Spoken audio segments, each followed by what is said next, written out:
Karagdagan pang balita, ang Department of Transportation sa pangunguna ng kanilang kalihim ay sorpresahong nag-inspeksyon dyan sa Light Rail Transit at Metro Rail Transit. Pero ilang aberya mula sa pila, yung mga illegal vendors at iba pa naobserbahan. At ano kaya magiging aksyon? Alamin natin sa pag-uulat ni Bombo Isa Cotoner. Bombo Dennis, Bombo Jai, surpresang nag-inspeksyon ngayong araw si Department of Transportation Secretary Vince Dizon mula MRT3 patungong LRT1. Ilang aberya ang kanyang naobserbahan sa kanilang pag-iikot. Una na rito ang mahabang pila sa counter para sa discounts sa mga estudyante at senior citizen, pati na rin ang papasok sa bahagi ng LRT1. Ayon kay Dizon, nakikipag-ugnayan na sila sa Commission on Audit kung maaari nang tanggalin ang pag-fill up ng mga kukuha ng discounts upang mapabilis din ang daloy ng mga tao. Question rin ni Dizon ang ginagawa ng LRT na pag-inspeksyon pa rin ng mga bag ng pasahero kahit na may metal detector naman na para rito. Nagbigay direktiba rin siya sa LRMC na sundin ang ginagawa ng MRT3 upang mabawasan ang pila ng mga tao. Samantala, nakita rin ni Dizon ang kakulangan sa beep cards at mga vending machines nito kaya humahaba rin ang pila.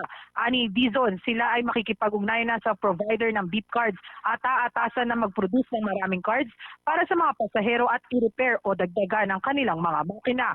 Kaugnay niyang pakinggan natin si Department of Transportation Secretary Vince Dizon.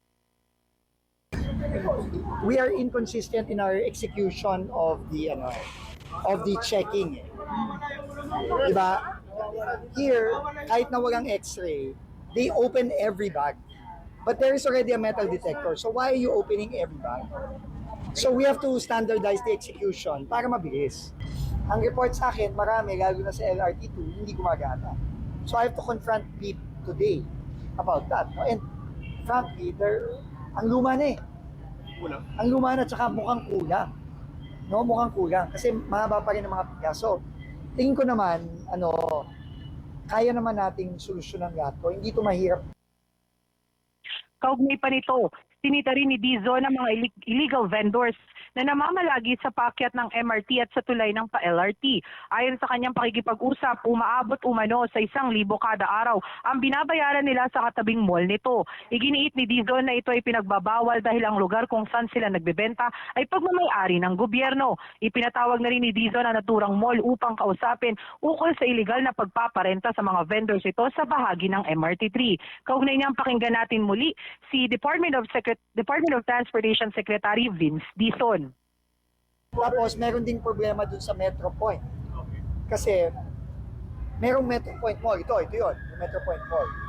Pero nagtataka lang ako, bakit yung pagbayad sa mall na kinumpute ko umaabot pa ng 90,000 naman para sa yung isang vendor doon na tatlo yung stand-in niya. Bawal. Bawal, unang-una bawal doon. Hindi dapat hinaharang sila sa dinadaanan ng mga tao. And bakit ang Metro Point ang nagsa-charge doon? Government property yan. So, ngayon, kung merong agreement between LRMC, LRTA, and them, dapat gobyerno nagdidikta kung saan pwede, saan hindi. At sigurado ako doon, hindi dapat pwede doon. Tapos, para naman sa Metropolitan Manila Development Authority, tiniyak ni MMDA Special Operations Group Strike Force Gabriel Go na magdadagdag sila ng kanilang mga tauhan, katuwang ang Philippine Coast Guard upang bantayan ang lugar para hindi na rin ito mabalikan ng mga illegal vendors. Paglilinaw naman ni Go na hindi nila kukunin ang mga paninda, ngunit kukunin lamang nila mga nakaka-obstruct sa daanan at anya, pagsasabihan din nila mga vendors. Kaugnay niyang pakinggan natin si MMDA Special Operations Group Strike Force Gabriel Go. Hindi po tayo kumukuha ng mga paninda. Ang mga paninda po nila, binibigay po natin sa kanila. We let them choose how do they want to sell it. Tinatanggal lang po natin mga obstruction. Yung mga sabitan, estante, cabinet, lamesa, upuan, yan po ang mga tinatanggal natin. Because naman po, manpower-wise, sufficient naman po tayo. Makikita naman po natin araw-araw po ginagawa ating clearing operations. Araw-araw po may nagbabantay po sa ating mga lansangan.